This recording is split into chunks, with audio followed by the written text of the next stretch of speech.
In this small flame dwell the beacon light of lanterns guiding travelers home, the warmth of hearth fires tended through the generations, the transforming energy of furnaces, and the power and life of our sun. May these blessings, warmth and light, and life-giving energy be kindled in each of us.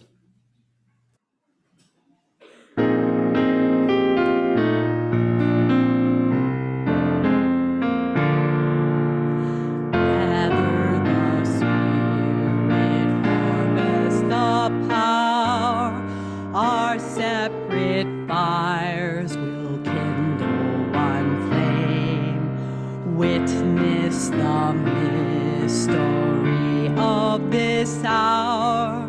Our trials in this light appear all the same. Gather in peace, gather in thanks, gather in sympathy. Gather in hope, compassion, and strength. Gather to celebrate once again. Gather the spirit of heart and mind. Seeds for the sowing are laid in store. Nurtured in love and conscience refined, the chorus of once more. Gather in peace, gather in thanks, gather in sympathy now and then. Gather in hope, compassion, and strength. Gather to celebrate once again.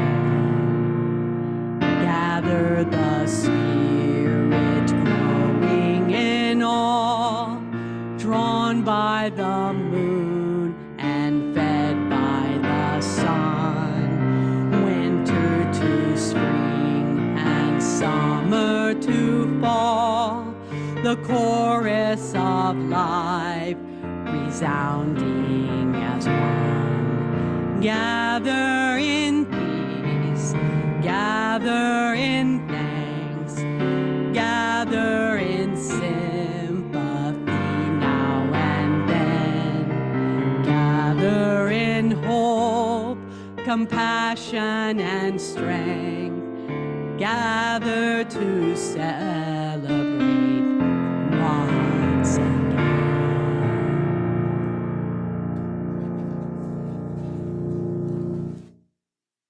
Who here has heard of dinosaurs?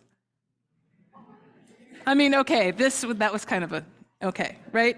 So does anyone here, perhaps up front or anywhere in the room, happen to know when, as far as we know in written Western history, when the first dinosaur bone was found? Does anyone have a guess? Yes? When people first ate chicken. When people first ate chicken.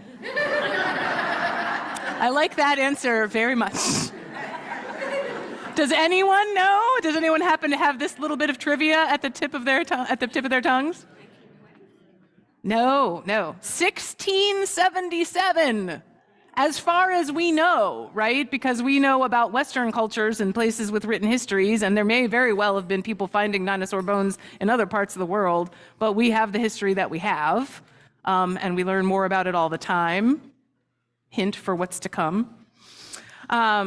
It was discovered in 1677, but it was 200 years until somebody figured out what dinosaurs were, because the bone that was found first was a giant femur, or it looked like a giant human femur, which is the big leg bone.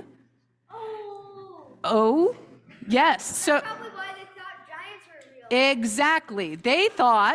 That's why they thought giants were real. The first theory was that this was the bone of a giant human being that would have been as tall as, a Tyrannosaurus Rex or whatever, so that is where stories about giants came from, in part, right? We don't know where every place where people thought about giants. So 200 years later, we had accumulated more knowledge.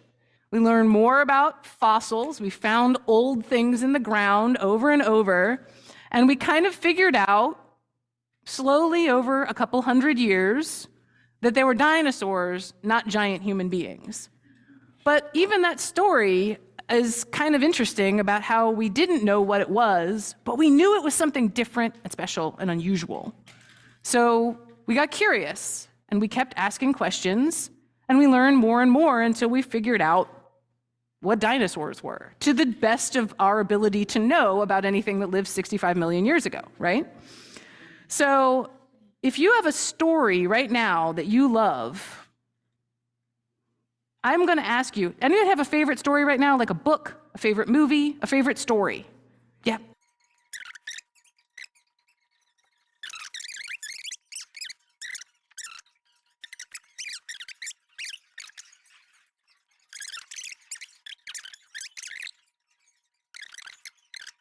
I want to invite you, especially adults in the room, but kids too, to think about what it's like when you read a story that you love when you're young, when you're small, and then you read it again 10 or 20 or 40 years later, right? I'm not sure the last time I read Wind in the Willows, but my dad used to read it to me all the time, and I'm sure that if I picked it up and read it again, I would both have this nostalgia of what it was like to be read that book by my dad, but also I would bring everything I had learned and known and become in the many years since my dad last read me that story.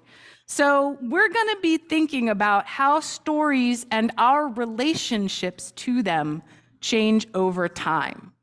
So I want to wish you all well in your classes today, and I'd like to invite everyone to join us in singing our young people to class. As you go, may joy surround you. As you go, go in peace.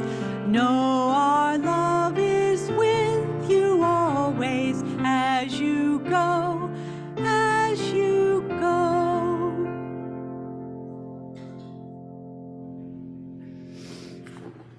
This morning we have two readings. The first is an excerpt from The Thunder, Perfect Mind. Translated by George W. McRae, this poem was part of the Nag Hammadi Library of Gnostic Texts, discovered in Egypt in 1945.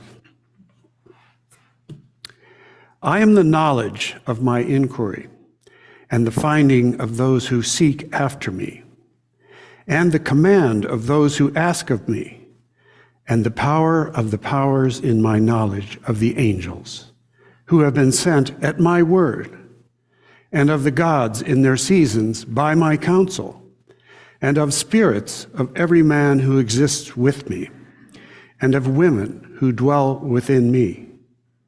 I am the one who is honored and who is praised, and who is despised scornfully. I am peace, and war has come because of me. And I am an alien and a citizen. I am the substance and the one who has no substance. Those who are close to me have been ignorant of me, and those who are far away from me are the ones who have known me. On the day when I am close to you, you are far away from me. And on the day when I am far away from you, I am close to you. I am within. I am of the natures. I am of the creation of the spirits. I am control and the uncontrollable. I am the union and the dissolution. I am the abiding and I am the dissolution. I am the one below and they come up to me. I am the judgment and the acquittal. I am sinless, and the root of sin derives from me. I am lust in outward appearance, and interior self-control exists within me. I am the hearing which is attainable to everyone, and the speech which cannot be grasped. I am a mute who does not speak, and great is my multitude of words. Hear me in gentleness and learn of me in roughness. I am she who cries out, and I am cast forth upon the face of the earth. I prepare the bread and my mind within. I am the knowledge of my name. I am the one who cries out, and I listen.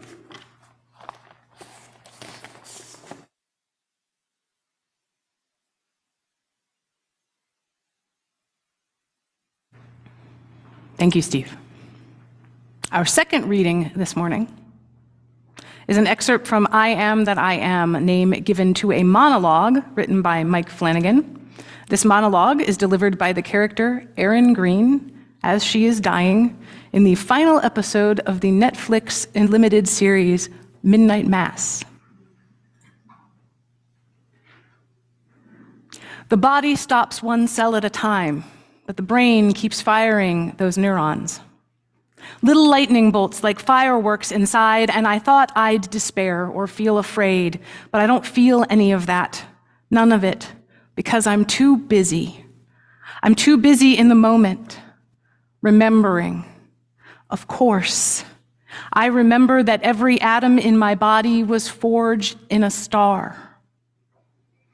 This matter, this body, is mostly empty space after all, and solid matter, it's just energy vibrating very slowly. Why, there is no me. There never was.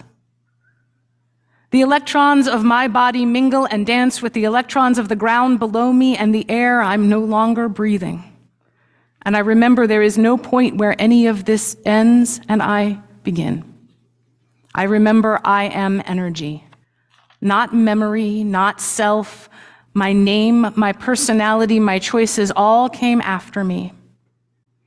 I was before them and I will be after, and everything else is pictures picked up along the way. Fleeting little dreamlets printed on the tissue of my dying brain. And I am the lightning that jumps between. I am the energy firing the neurons, and I'm returning just by remembering I'm returning home. And it's like a drop of water falling back into the ocean of which it's always been a part. All things a part. You, me, and my little girl, and my mother, and my father, everyone who's ever been, every plant, every animal, every atom, every star, every galaxy, all of it. More galaxies in the universe than grains of sand on the beach. And that's what we're talking about when we say God. The cosmos and its infinite dreams. We are the cosmos dreaming of itself. It's simply a dream that I think is my life every time, but I'll forget this. I always do.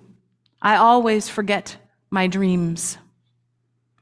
But now, in this split second, in the moment I remember, the instant I remember, I comprehend everything at once. There is no time. There is no death. Life is a dream. It's a wish made again and again and again and again and again and again on into eternity. And I am all of it. I am everything. I am all. I am that I am.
The cemetery is on a hill, the highest elevation in the surrounding county lands, a lookout through the overgrown woods and tall, sturdy trees that block some, but not all, of the winds at that hilltop. It is a peaceful place, green lawn and stone markers arrayed all around a small white wooden chapel, the sort of thing you'd see worked into a cross-stitch or painted in watercolor, depicting a bucolic church scene. Although there are still some people being buried there to this day, part of this graveyard is old indeed, old at any rate for the United States. The small church and the earliest known occupants of the cemetery predate the existence of the country. If you were to explore this peaceful green space, you would notice that the closer you got to the woods behind the small chapel, the older the graves got. The stones are harder to read, some of them leaning at angles beset by moss and lichen and looking even more ancient than the dates carved on them suggest, for those where the dates are even still discernible.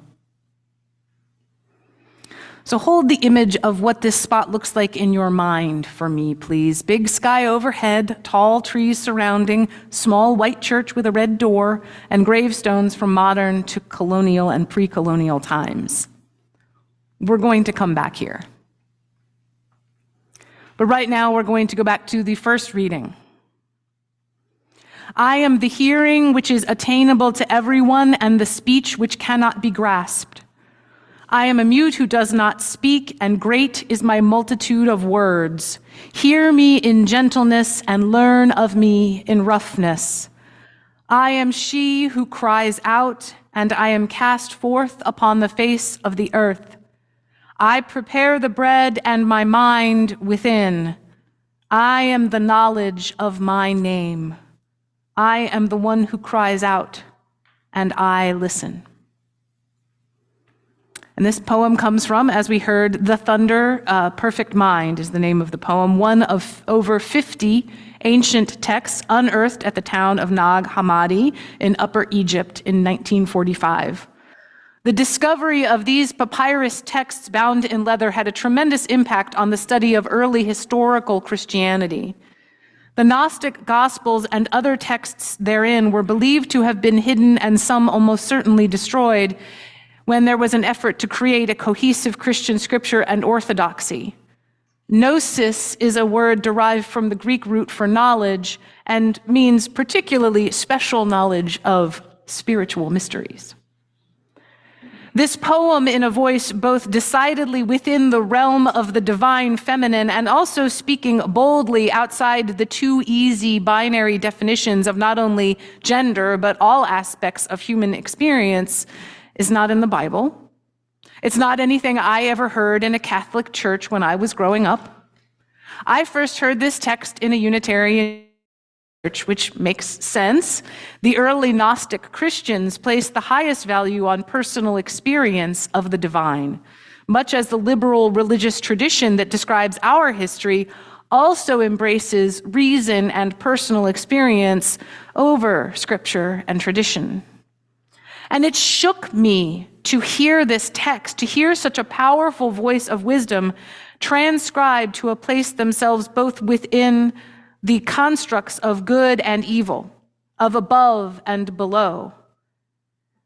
How else can we consider the concept of the divine, particularly within a tradition that would claim for God both omniscience and omnipotence? I am that I am. I am that I am, not just a line in our second reading. It is famously how God is purported to have named themselves to Moses when Moses experienced God speaking to him in the story of the burning bush in the book of Exodus in the Old Testament of the Christian Bible.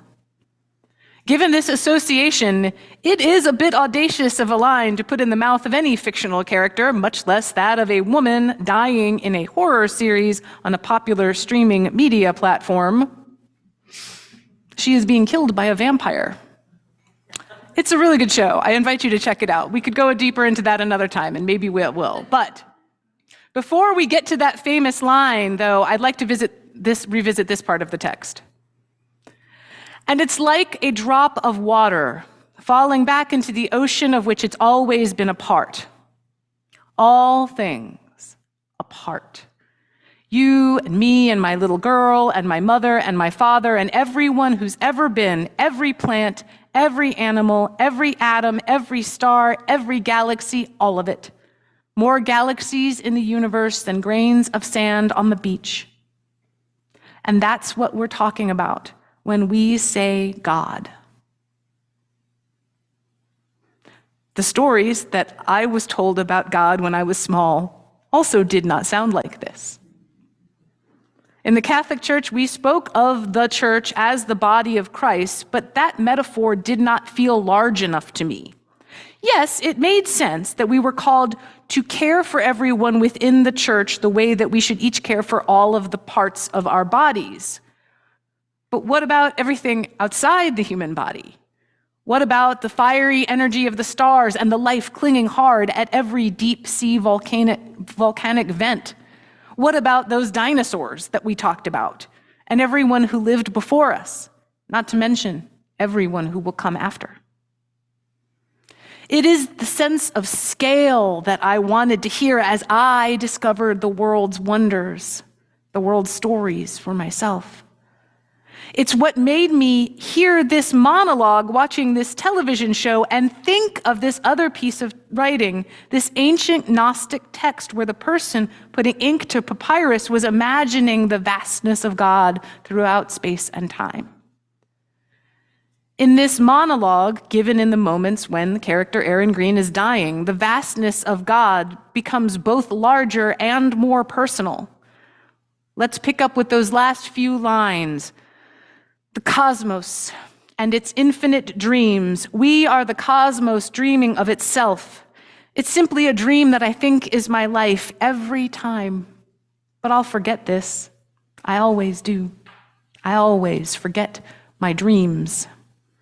But now, in this split second, in the moment I remember, the instant I remember, I comprehend everything at once. There is no time. There is no death.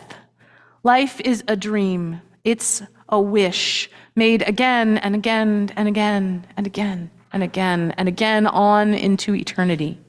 And I am all of it. I am everything. I am all. I am that I am. I remember. I comprehend everything at once.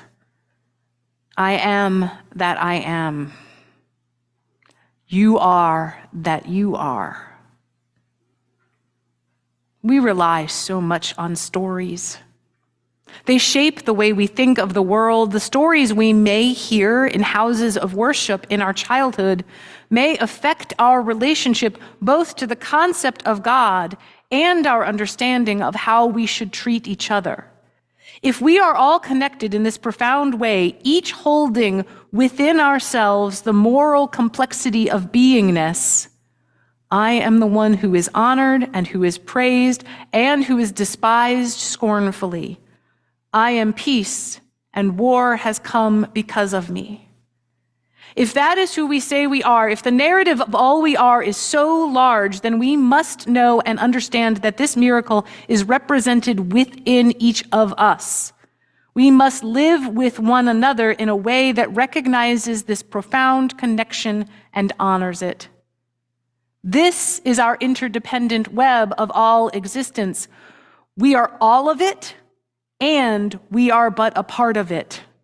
We long for stories big enough to describe these seeming contradictions, and we long for the strength to hold all of this complexity. I started learning my first stories about God and the world in a big brick church at the bottom of a tall hill. On the top of that tall hill, there sits a little white chapel with a red door. It is surrounded by peaceful green grass and stone grave markers which march steadily away toward the line of trees. Yes, it's time to go back to that beautiful place that I described at the beginning. It is Sacred Heart Chapel in Bowie, Maryland, where I grew up. The place where my story started, but not just mine. So many people over the years have learned about faith there. They heard names for God and words about God and stories about Jesus and stories that humans told one another about how to behave with one another. One of the people who happened to also learn their faith language there happens to be Mike Flanagan, writer and director whose credits include the Netflix series Midnight Mass, and who wrote the monologue that was our second reading.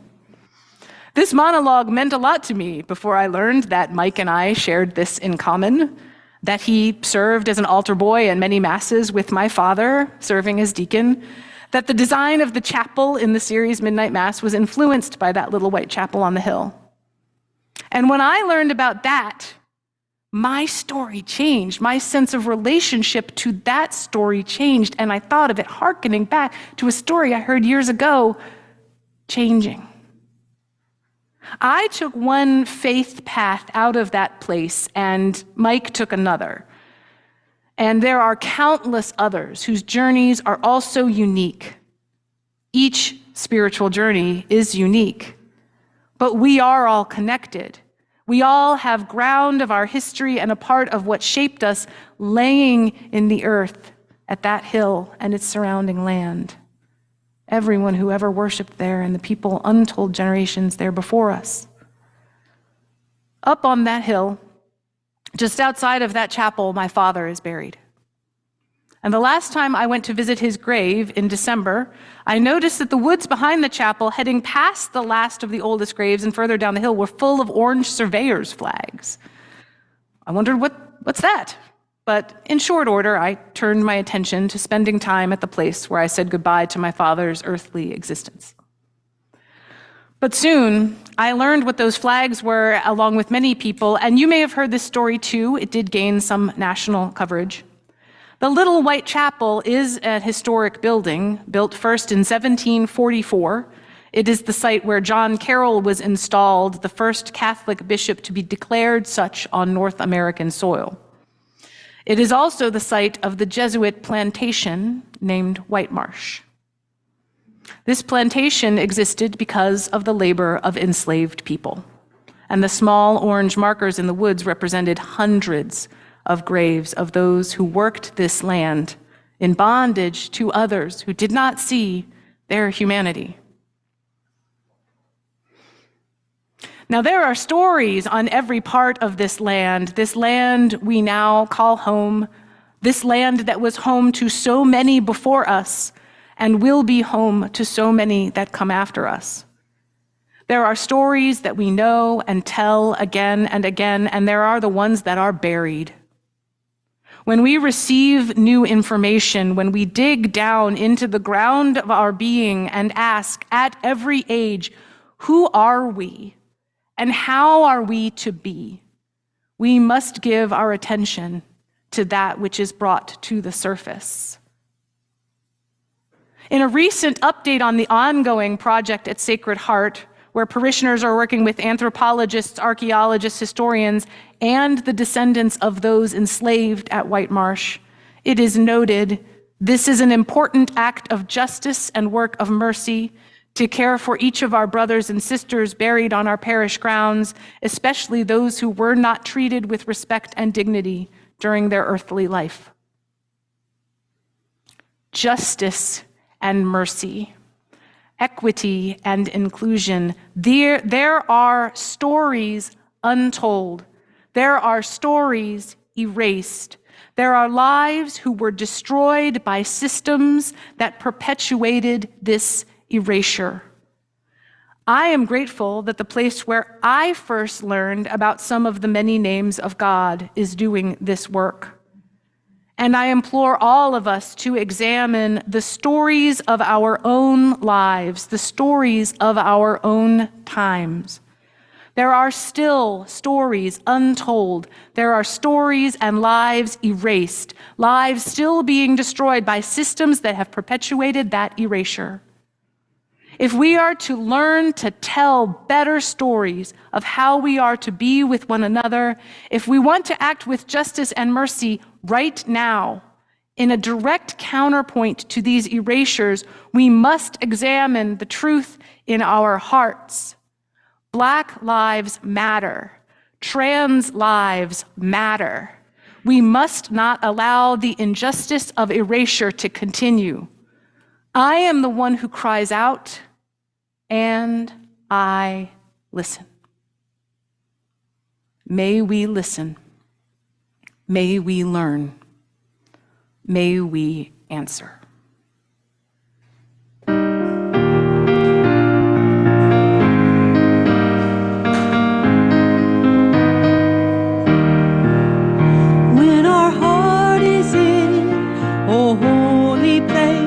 When our heart is in a holy place, we are blessed with love and amazing grace. When our heart is in a holy place, when we trust the wisdom in each of us, every color, every creed and kind, and we see our faces in each other's eyes, then our heart is in a holy place. When our heart is in a holy place, when our heart is in a holy place, we are blessed with love and amazing grace. When our heart is in a holy place, when we tell our stories from deep inside, and we listen with a loving mind, when we hear our voices in each other's words, then our heart is in a holy place. When our heart is in a holy place, when our heart is in a holy place, we are blessed with love and amazing grace. When our heart is in a holy place, when we share the silence of sacred space, and the God of our heart stirs within, and we feel the power of each other's faith, then our heart is in a holy place. When our heart is in a holy place, when our heart is in a holy place, we are blessed with love and amazing grace. When our heart is in a holy place, when our heart is in a holy place.